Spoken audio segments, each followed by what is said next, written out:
we feel more comfortable taking this further with the community as we've made some of these changes. In between these meetings, we've had a number of you come, and I'm always hesitant to do too many meetings because I don't want you to give up. But I need you here because I think your input has largely influenced how this plan's evolved. And then we've been working with smaller groups of 5 to a dozen people who have given us even more direct feedback and input. Ideas that we haven't thought of before, like an oversight committee that frankly never even occurred to me. That was the benefit of some of these smaller group meetings. And so tonight's update is to share with you what we've been doing over the summer, because I think the last time I met was in June, and we were still kind of in a very conceptual phase, and since then we've done a number of things. We've had a meeting with the city to understand if our plan meets their engineering, their criteria, like solid waste review, fire review, traffic review, parking review, all those kind of things. Because if it doesn't meet that, I'm wasting that time. I need to come to a plan that can meet the city standards. The second thing we started to do was create a design guidelines, because I think I heard if we're going to have homes here, we want to make sure that they raise the bar and are compatible with our neighborhood, but raise the bar. And so working with Alan's team at Norris Design and putting design guidelines has been a very important step. Something else that we've been doing is looking at the REMA. And the gentleman who was talking in the beginning was talking about the REMA, and the REMA is your friend. Frankly, the REMA is your enforcement. And we know that for us to be able to be successful on this joint development, there will need to be a REMA amendment. And a lot of times throughout these meetings, neighbors were asking us, well, what's going to change in the REMA? And tonight we'll be able to show you what we think needs to change, but it's our first pass at it, and obviously your HOA has a board and an attorney who probably will. I encourage them to also take a look at it too, because there's things that in my first pass, I think I've captured all, but frankly you could have missed. So tonight's really a chance to give you an update, and then at the end of the meeting, I'll share with you where I think we're going forward and timelines that will likely make this possible. A key consideration for us, whether we can be successful with the zoning and the REMA amendment, or whether none of this even existed and Forest was just going to redevelop the golf course. There's a certain time frame when you plant seed and when the seed has to germinate and grow and settle in. And so there's a key window when that needs to happen. Our goal is that you can't do that in the summertime, right? You have to build in the winter for the summer, right? There you go. Yes. So tonight we'll kind of show you what we think a timeline might look like and why the timing of the REMA how that all plays together. So with that being said, I know that's a quick, short update for those who are brand new. I know you have questions, so if I didn't capture it all, pull one of us aside and we can update you. Oh, and we'll also have a question and answer at the end of the night too. So Alex, maybe the first thing we should talk about is the DSD site plan meeting. As I hinted at beforehand, we had to take a plan to the city to ask them, does this meet your design standards? Alan, but without spending too much time on it, if you want to talk through, maybe just spend 3 or 5 minutes talking about what you learned from that DSD process? Yeah. Good evening, everyone. Again, Alan Bodwin, Norris Design. We were responsible for preparing a package that went to the City of Phoenix Planning and Development Department, and they assigned to us a technical team that looks at that. As Adam indicated, while we were working on the plans here with this community, and we've had a number of community meetings, we also wanted to make sure we weren't doing something that wasn't going to be consistent with the City of Phoenix standards. And so we went through a review with a team at the City of Phoenix, and for the most part I can report this is the team. This is a report that's issued by the City of Phoenix. As you can see their logo on top. We were assigned a team with a team leader, a site planner, a traffic reviewer, civil engineer, fire protection engineer, solid waste, and then they also have us work with, you're within the Levine Village of Phoenix, many of you probably know that. We divided the property into multiple sheets. The property's cut up here, and you can see the number of sheets over here on the right. And the city went through the full review with that full team. The main thing we learned from that review, there wasn't anything significant with regards to the configuration of the golf, our plans to renovate the clubhouse, or the new residential communities that we put in here. The main thing we learned from the city is 59th Avenue, just to the west of you, is planned to be constructed to go through for the mile between Baseline and Southern. And to some extent, that's already in the works. by some development that is being planned and developed on the west side of 59th. I happen to be very familiar with that and the developers that are doing that. So that includes the construction of a water line in that alignment, of a sewer line in that alignment. It also includes new roadway construction. One of the interesting things about that alignment, I'm sure you all know by now, there's a high power line that goes along that corridor. That high power line is in an easement that is controlled by Salt River Project. And so that easement is from the future center line of the street, or the section line, we also call that a monument line. 90 feet to the east of the monument line is that easement. And that's where the city of Phoenix has planned half the roadway. And so through the process, we learned that SRP and the city of Phoenix need to work together and figure out exactly what can happen within SRP's easement. And so there's still some conversation that needs to happen there. But essentially, it looks like SRP is going to allow street construction to some extent on the east side of that center line of the future roadway. They're very concerned about the proximity of that curb line to the power poles, which they should be. A car leaving the roadway and hitting one of those high-powered poles can be a real problem. So they're watching that. The roadway section that's planned right now, as I understand it, will be 2 lanes in the southbound direction, a center median that'll be constructed, and either 1 or 2 lanes on the east side of the road, which is our side of the road, that is yet to be precisely figured out. So we need to figure that out with SRP and with the city of Phoenix, because it will be this project's responsibility to build the east half of that mile of roadway. And these new homes that are being planned here are the ones that are going to have to pay for that as it relates to those improvements. We also have requirements to finish off the south half of Southern, which is not complete. Same thing, it would be these new homes, 382 of them, that would contribute to the cost of constructing and paying for those new improvements to Southern Avenue. So we've learned that from the city of Phoenix. That would be a burden on this property for development, along with everything else that we're talking about in the construction of the golf course. I think we should also kind of walk through real quick, what is the plan and the units and types of product? So there are 4 development areas in the plan. I know many of you, I see familiar faces, you've heard this before, but I'll repeat it. There are 4 development areas. There's a little area down here that we call, it's Area A, and on our plan we call that single-family attached townhomes. And there were only 8 units down there in that, down in here. And so that's Area A, and then we have an Area B, and those are patio homes. Sit down so we can see, because we can't see anything. Can you make Thank you. the whole screen? Yes. Thank you. Could you also point out which road is where? I'm looking at it, just so I have an idea. Baseline I will. on the bottom, southern on top. Yeah, Baseline Road is down here, so there's the entrance of the community off of Baseline. Southern is the one on the very top up there.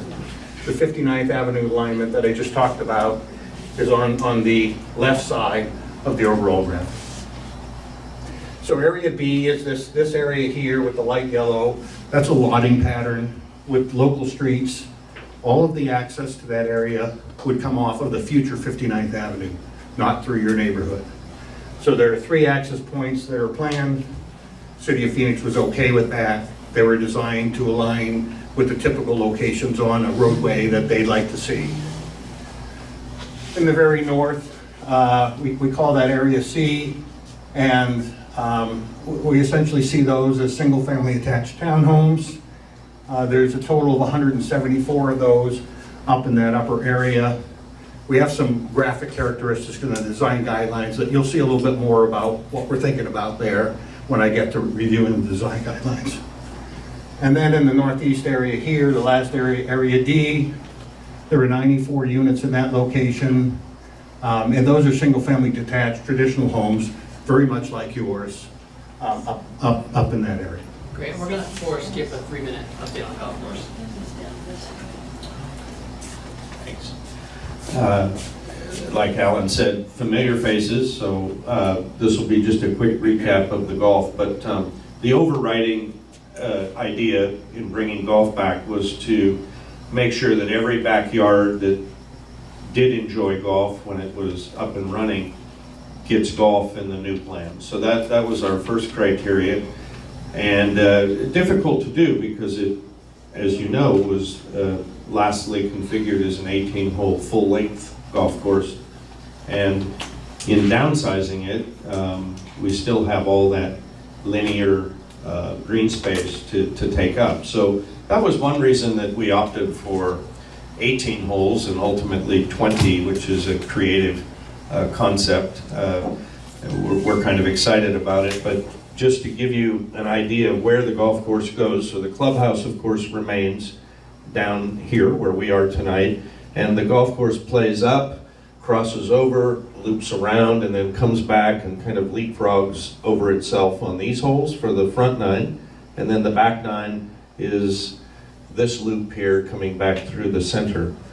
For the practice amenities, we've integrated some state-of-the-art simulator pods, which are planned to go right out here, and in the refurbish plan for this clubhouse, and adding space to it potentially, and giving it a new look and feel, and kind of bringing it back into a vibrant clubhouse and grill and bar. This patio out here will have fire pits, and those simulator bays, 6 of them are planned, would be like a Topgolf simulator bay, or those of you that have played on a simulator, you can do lots of things in them. You can play famous courses around the world, you hit balls into the screen, and you can get lessons in them, you can fit clubs, you can practice, and they're a lot of fun, especially in an evening setting, you know, where you have beverages and sitting areas, very similar to Topgolf. So that's kind of the basics of how the golf works. If you have questions later, I'd be happy to answer it, but these are holes. If those of you that are familiar with the Phoenix Open and the TPC course, that famous 16th hole where Tiger made his hole-in-one and they have all the grandstands, that's roughly just under 1 acre of turf. So that 16th hole at the TPC in Scottsdale is just about 40,000 square feet of turf. And the rest of it is decomposed granite and native plants and boulders and, you know, things, trees, palo verdes and whatever. And that's exactly the landscape look and feel we have here. So each one of these holes is give or take 30 to 45 or 50,000 square feet of turf, and then the area in between would be significantly upgraded from a landscape perspective. There are a few trees out there that we think we might be able to preserve, some of the mesquites, but those of you that have walked out there know they're the wrong variety. You know, the needles on them are about yay big. So we're going to correct all of those wrongs, if you will, in the new landscape plan. And the pictures that Alex showed you there are very indicative of what the plan is, to create a very vibrant, colorful, open space, but to do it in a responsible way with less turf, less water, less maintenance, less inputs. When I say less maintenance, I don't mean less than what's there now, but what I mean is to sustain the golf course, we can't have a crew of 26, 27. We have to have a reasonable, sustainable operation to make sure this golf course lives on into the future. I think we're going to take questions at the end. There's a hand up, so if you don't mind, could you just... I'm sorry, what? The lakes? Yeah, the lakes are remaining. And there's a plan currently to take this lake here, the one that's right out here, and to rebuild it. You saw in the picture, I don't know if you showed that picture or not, but there is a before and after picture of this hole that shows how that lake would be improved and landscaped. The main lake up in the center, which is, it's interesting, some of the homeowners think that it was part of the HOA's land. Actually, it's not. It's part of the golf course property, and it exists primarily for the golf course as the reservoir for the water for the golf course. That lake, we plan to reduce it a little bit in size, just around the edges, There's two reasons for that. Number one, the current surface area of the lakes exceeds the state guidelines because those of you that remember, this was built as a 36-hole golf course originally, and then your homes, where you live now, were created by taking one of those courses basically out of commission. And they never really did much with the lakes. And so the lakes are now about 3.5 acres, and the state guideline currently is in the 2.6 acre range. So we want to do the right thing to try to get closer to the state guidelines because we evaporate a lot of that water off, and that's where we lose the water. It's also leaking now, so we have to rebuild it. And the easiest way to rebuild it that's most efficient is to make it a little bit smaller, and we'll go in with new lining that'll last for 80 or 100 years. So the answer to the question on the lakes is they'll remain, and we'll also have much more water circulation through them because the current plan is to take the water out of this lake to water the golf course, and it'll run by gravity through a pipe down to this lake. Right now it's opposite, which we don't understand why. So this is a dead end lake, which is why it kind of gets foul smelling and looking, and in order to get water to this lake, it actually has to be pumped uphill. And so we're going to reverse that and do the right way. So the water now comes in from the source, from the well, comes into this lake where it's used, or it has been used currently, and we're going to remove these pumps and get rid of all that pumping apparatus here, and the plan is to put that underground down here, so you won't see it. It'll be much smaller pumps than what's there. So hope that answers your question. Thank you. Thanks for being patient. We'll definitely look forward to answering some questions at the end, but I think you can start to see how our process has evolved. Recognizing that I think the most important thing, from the feedback I've heard, superior to anything else, is maintaining a golf course opportunity. And I think you can start to see how we are doing that. I don't think Forrest mentioned, but just the cost of rehabilitating the existing course is about 15 million or so. More than that now? Every day it goes up. Okay. So we weigh that in balance with what we're trying to do. And so these two have to work together, the residential and the commercial and the golf component, for us to be able to achieve this, and I think for you guys to be able to entertain the concept. But as I've heard through the meetings, a lot of people want some assurances on a number of things. One, like the golf course will happen. 2, no apartments. 3, the timing of the golf course before residential activity, and other things. And we have been thinking through how do we build in those assurances and those protections. And the biggest thing that you have available to you is the REMA. So I want to talk through the REMA today and what the process is to amend it and what we think we might need to change. Alex, there you go. So this is a very amateur effort of what I've reviewed and what I think it needs. And I would invite somebody to fact check it or double check it or have your zoning counselor or HOA attorney look at it. But here's what I think we need to do. Your REMA is a benefit to your community. It is a protection to your community. It's an enforcement to your community. I don't want to get rid of the REMA because I think the REMA has a lot of value, and I don't want to change much of the REMA either. But I can tell you that we cannot execute this plan at all unless a couple parts of the REMA are amended, and it's not a lot that needs to be changed. I'm less interested in what I need to change in the REMA and more interested on what we should add into the REMA, because I think that's where a lot of the protections might exist. So let me walk you through my thought process and I'll explain what these columns mean. This side right here are the words and the sections in your REMA, the legal document that governs this. This middle part here is what I'm thinking needs to be revisited, revised, or changed. And this column here is sort of my explanation on why. So let me walk you through the first part. In your REMA, you have, like any legal document, the first few pages are the defined terms. And in your REMA, you have a defined term that says lake landscape areas. And it has an exhibit that's referenced it. It's called Exhibit E2. So as Forrest just explained, that lake on the north side, which is 3.5 acres, is going to come down to about 2.5 acres. And so that small modification needs to be reflected on a new exhibit. To me, it seems like a rather simple thing, but it's just a simple swap out of that same exhibit.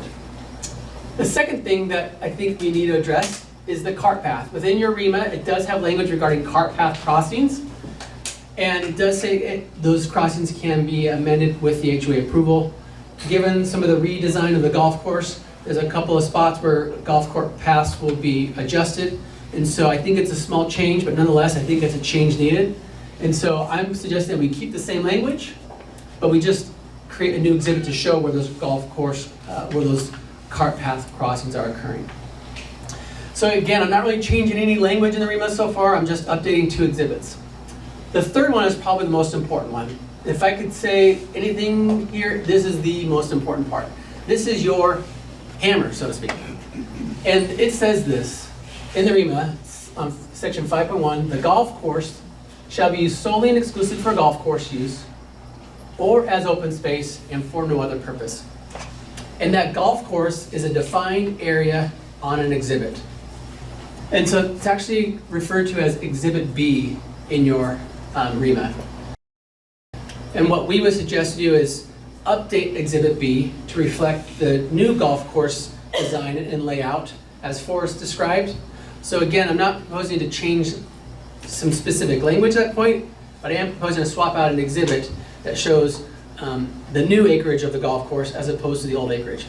I think the REMA language is good. I actually like this language. I don't want to change this language, but I gotta recognize that our course is smaller in size, and so we would need to reflect that in a new Exhibit B.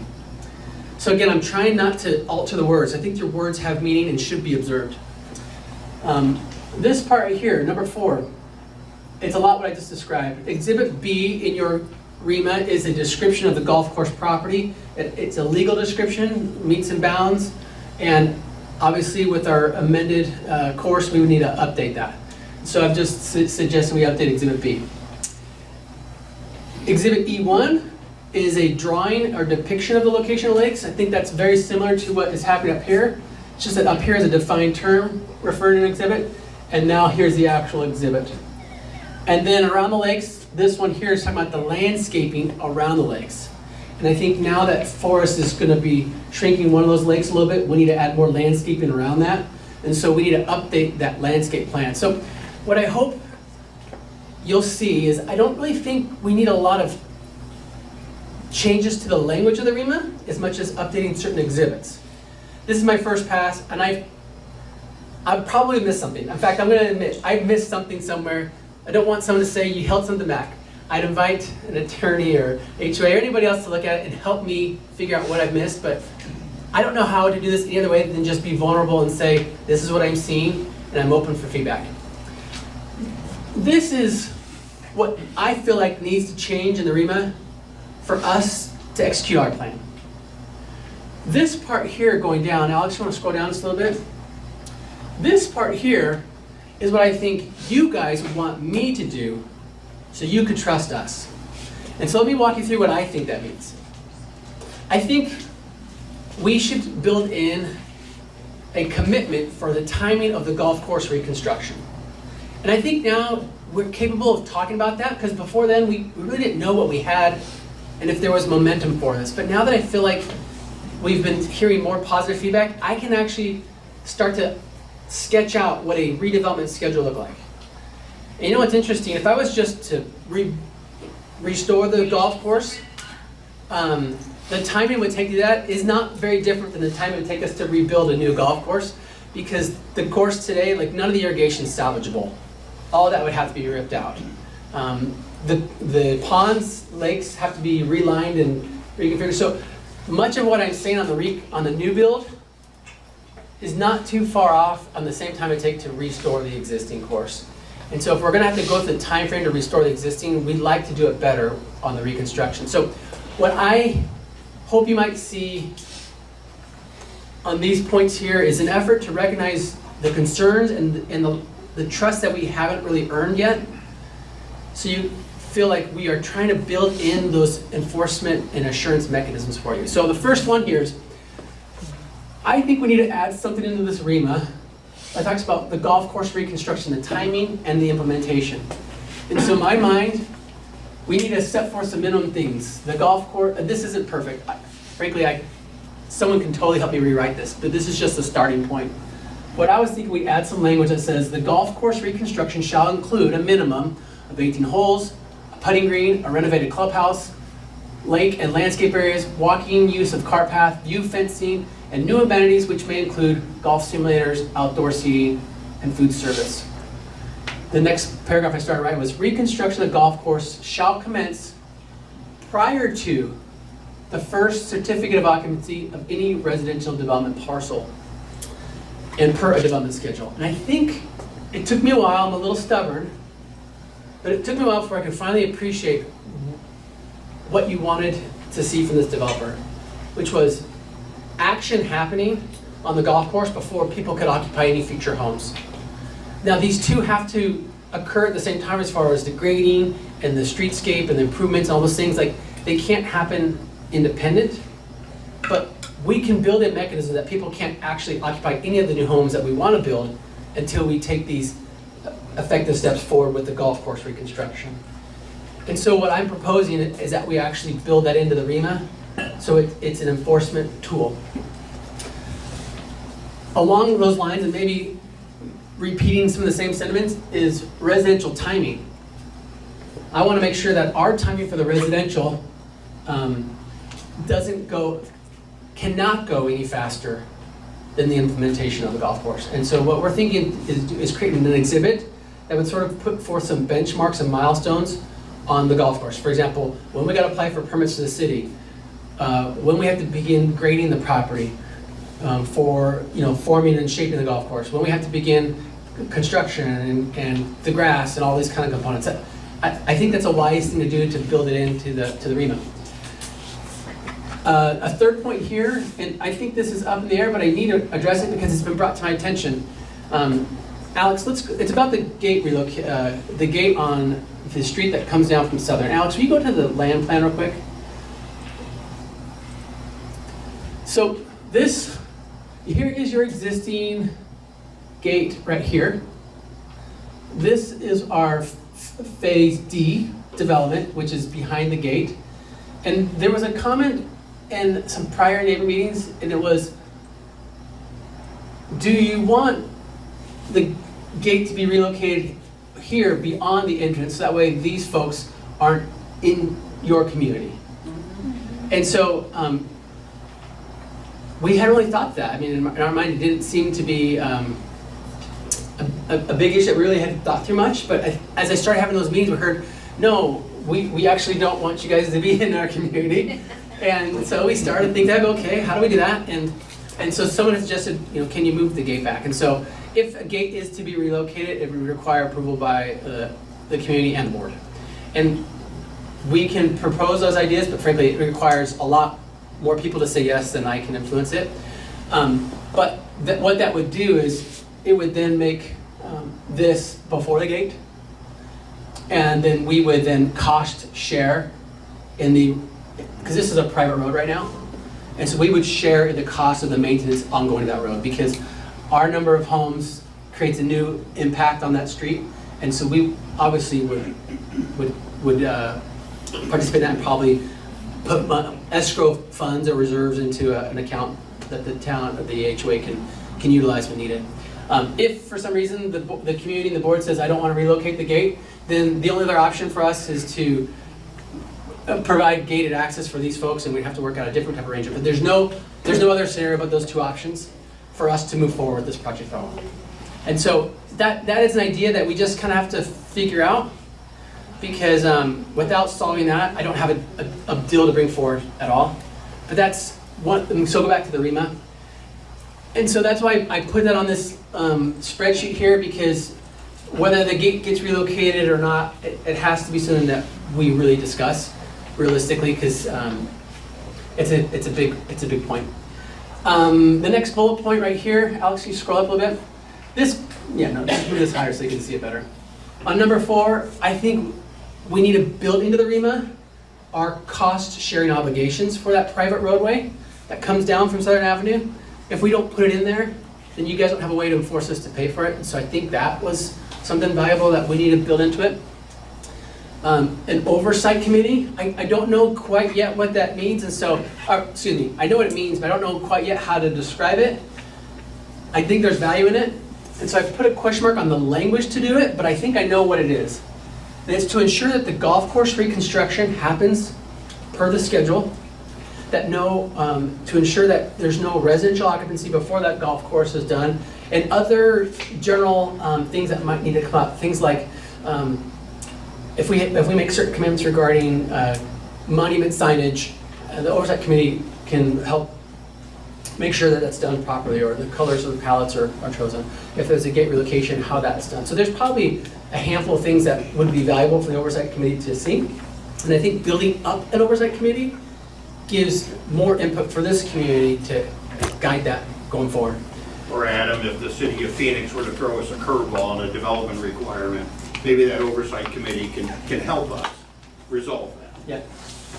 Another thing I think needs to be in the REMA or strengthened, is an idea we tossed out in some prior meetings, which is a legacy play card for folks who are owners currently in your community, that gives you discounts and preferred tee times, and that can run with the property. So when you sell the property, you can pass it along to your future buyer. And so in my mind, that's not really in the REMA, but we can build some of those things into it.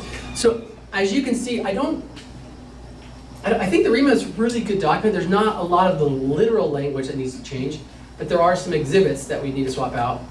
But if I'm thinking through what you guys have vocalized to us as far as assurances, I would be adding new things into it to give us protections. A second layer that will happen separate from the REMA but at the same pace is a zoning case. Laura mentioned something in a prior meeting, and it didn't really dawn on me how important it was until the last one. And the thought was, do not rezone, or leave the golf course zoned golf course. And I didn't really appreciate why that was important until like the last meeting. I finally recognized what it is. When it's zoned golf course, the only thing you do is golf course. You can't do anything else. And so we decided to change how we were handling our case. Instead of rezoning the 140 acres, which is golf course and homes, we thought, no, let's leave the golf course that Forrest has designed as golf course zoning, so it can't be anything but golf course, and only rezone the residential parcels that we want to create. And so our zoning area just got a lot smaller, and through the zoning case, we're going to propose a category called PUD, Planned Unit Development. And a PUD is where we can write in additional standards that you normally can't do when you have a basic zoning case. So for example, in a PUD, I can write in things like, there can be no apartments, that I can't do in a traditional case. And I think that's where we're going to start to build in some of the assurances that folks want to see. So number one, I think we would add a language that says there shall be no apartments, which is defined by, this is a definition in the state ordinance as they define apartments, so I just copied their language. And the point of that is to restrict it. So that way, if we disappear, nobody else can come and do it. On the second part, the residential unit cap. You know, we started with 804 units. We are down to mid 300s. And we want to be able to put a cap on there so that way it's wrapped up into the zoning case. And then the city has the enforcement mechanism as much as the neighbors do too. So you'll start to see us taking extra additional steps. Number three, design guidelines.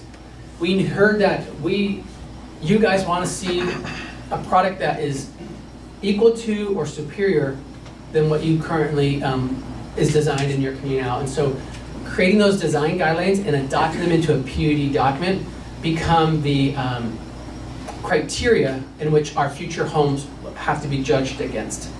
And if they don't meet that criteria, then they can't be built. And that's all wrapped up in the zoning document. And then lastly, in the zoning document, we talked about adding some residential timing mechanisms again to make sure that our residential uses don't proceed prior to or any faster than the golf course. And so these are very rough ideas, but I hope you'll start to see that where we started in January was a swing and a miss, and where we are now at the end of August is a tremendous improvement, largely because of the feedback we've heard collectively in the group, privately, through emails and small groups, and what we're trying to do is hear every concern and then figure out how we address that concern. And so we think it's some minor modifications to the REMA, some new language to the REMA, and then strengthening the zoning PUD document so it becomes adopted as city ordinance and code. And then whenever we apply for a permit, the city always has to make sure that we are compliant with that. And one of the things that you guys don't have available to you right now under the REMA is your only tool is the REMA. Once we adopt the zoning ordinance, your enforcement tool doubles. It's not just the REMA, but it's also the zoning ordinance. And now you can ask the city to hold somebody accountable if they don't comply. For example, if we fail to meet those obligations, the city wouldn't issue as a permit, but now this oversight committee, for example, or anybody in the neighborhood really can use the city as a zoning enforcement tool, which means violation notices, then civil complaints, and then criminal complaints. After so many civil complaints, it becomes a criminal complaint. So my point in saying is, you will now have a second manner to enforce these things beyond your REMA. It will actually be the adopted zoning ordinance going forward. So this is a very initial effort. I would invite anybody to give us feedback privately or through council, but I think you can start to see what I think needs to change if we were to make this execution possible. And I'm open to recognizing I may be wrong or there might be things I've overlooked, but this is what I think can happen. Now, what does it mean to amend the REMA? The gentleman shouting in the room said something true, and it is the REMA requires a 2/3 vote. I have to have approval from 2/3 of the property owners of this community. Without that, I don't have nothing. I do feel like we are moving in a good direction. The head nodding in the room is stronger every time. The feedback that we get through emails is more encouraging every time. The responses on Nextdoor and on Facebook tells me that we are heading in the right direction. And I think we are very close to going to the community to ask them to consider this potential REMA change.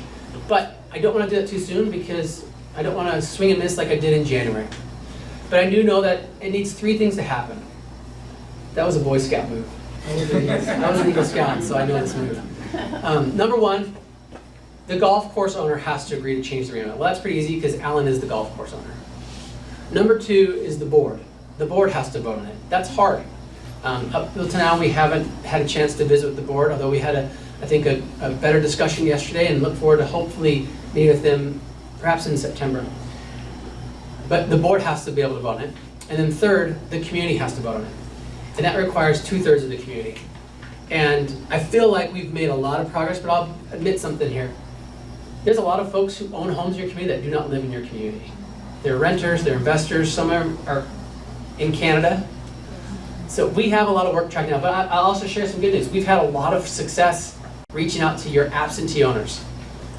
And so I'm encouraged by the response rate so far for them. We have not asked anybody to sign anything because I've got nothing to sign. Let's just say we all like the language, none of you disagreed with what I put up here. I still have to create a form. The form would have to go out, you would have to sign the form, and it's just, there's a lot of things that have to go in place of that, but I feel like we're really close to getting there. And this is why it matters to me. Our construction schedule, we are hoping to start regrading that area at the end of spring. We hope to start doing some construction through the summer and hopefully some of the seeding and grassing through that time frame. But for us to be able to do that, I've got to submit plans to the city this November, December. And the city has to approve those plans by about March for us to start moving dirt in the springtime. So the only way I can submit plans in November and December to the city for them to approve is after I have a REMA signed. If I don't have a REMA signed, it just means I'm gonna have to spend more time working on it, which I'm fine doing, and that may be the case, I might have to do that. But if it takes longer for me to get the required number of signatures, what it does is just pushes out the time for us to submit to the city, which then pushes out the grading, which I think makes it harder for you to make your seed hold at the wrong time of the year. And so all those things kind of come together, which is, we never wanted to get too far ahead of ourselves, but I feel like where we are headed now is in a positive direction, and it's closer to a point where we can actually start talking through what should go in a REMA and what an amendment might look like. So that's the big update that we're sharing with you today. And I think we need to advance it further now going forward. So what I'd like to share with you guys next is maybe a construction schedule. And this is very conceptual, but just, I heard something the other day, as the HOA attorney said, just help us understand what's the horizon look like as far as like timing and execution. So we put our heads together between what Forrest does on golf course design, what Alan does as far as home design, what I do as far as zoning process. So let me kind of walk you through what I think works. And I'm going to tell you the schedule is still very raw. It will change. But I just want to put together in your minds what this might look like. We have done this step right here. City of Phoenix pre-application meeting for the site plan. That's what Alan talked about in the beginning about the engineering standards. We haven't filed any zoning stuff for the city. We haven't filed anything for pre-app. We haven't filed an application. I thought that was too early and presumptuous, but we know we need to start that step now. And pretty soon we'll be applying, we'll be submitting for a pre-application. Then we'll start to draft the REMA amendment, which you kind of see the matrix now, but I need to put some pen to paper and create a document. I'd love to share it with the HOA and the HOA's attorney so they can kind of see what we're thinking and then give us feedback back on what that document looks like. And then once I feel like there's maybe some consensus on the document, then I'll likely feel more comfortable going to the community and asking them to sign forms. But I want to make sure the HOA has a chance to see what we're thinking of doing. At the same time I'm working on the REMA, Alan is working on the design guidelines and making them more final so we can put them into the zoning case. And they're starting to do master design reports. So I'm suspecting that we'll probably come to the community sometime between September, October to be asking for REMA votes. If we are successful, we'll likely be submitting golf course plans to the city in November and December. We hope that the city approves the plans by April. We'll probably be filing our zoning application sometime this fall, most likely November. By the time all of this process here is a zoning process. It's 2 neighbor meetings, 2 village meetings, planning commission meeting, and the city council meeting. I don't think we're going to get approved by council until probably May or June. But while that's happening, hopefully we can be doing the golf course at the same time. So for example, if we can get the plans approved by the city in April, while our zoning case is pending, he can already be out there maybe doing some grading on the property in real time. And there's a process called at-risk submittals. We think the city might be willing to give us an at-risk submittal so we can start doing the grading in the spring, even if our zoning's not quite done. And I hope you'll see it as a gesture of good faith that we have enjoyed working together and look forward to getting that outcome. And if we can start doing the at-risk and grading, we think we'll likely be doing that for the summer. At some point, golf course construction would probably start in the fall and finish in the fall of the next year with an opening date of hopefully fall of 2025. If I was to not redo the golf course, but just try to restore the golf course, it's going to take me not as long, but almost as long, because we still have to go through ripping out so much of the old, redesigning, regrading, re-putting in irrigation, ripping out lakes, relining lakes, re-putting lakes back in, repiping the lakes so they go the flow the right way. So my point in saying all this is much of what we're doing on the reconstruction we would likely be doing on if we were just doing the restoration of the existing. But what this does is it gives us a pathway forward to make it possible by adding in the residential units that help funnel and fund the execution of the golf course. So this is all very conceptual, and frankly, this schedule can change depending on how long it takes for me to get the REMA required number of signatures. But at a minimum, I want to kind of outline what we're doing and show you that our hope is to move forward on the beginning of the golf course reconstruction even before our zoning is done, so you know that we are working forward in good faith.